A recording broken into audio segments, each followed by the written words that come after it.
Les secrets d'une langue. Être franc du collier, expression pour parler de quelqu'un qui est honnête dans sa démarche, droit et direct, qui ne cherche pas à vous tromper, comme l'écrit le trésor de la langue française, personne qui fait preuve de décision et d'absence de toute arrière-pensée dans ses paroles comme dans ses actes, expression que l'on trouve déjà en 1680 chez Jean de La Fontaine. Être franc du collier se dit d'un homme sur qui l'on peut compter pour tout ce qui est action. « Ah, tu n'es pas comme moi franc du collier », s'écrit le poète.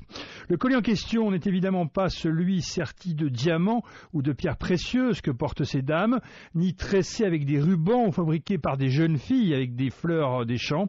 Ce collier-là est bien moins romantique puisqu'il s'agit de celui que portent certains chevaux.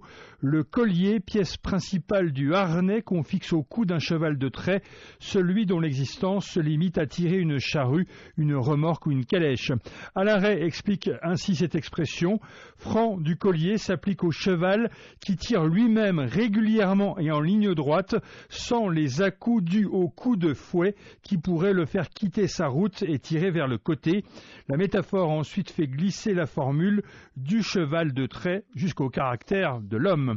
Le collier de notre pauvre cheval, condamné à passer sa vie à tirer sa charge, il est d'ailleurs aussi passé dans d'autres expressions françaises liées à la notion d'un travail généralement pénible, comme donner un coup de collier pour dire de quelqu'un qu'il fait un dernier effort pour terminer une tâche difficile, ou reprendre le collier au sens de reprendre son travail après une pause, un week-end ou des vacances, évidemment bien méritées.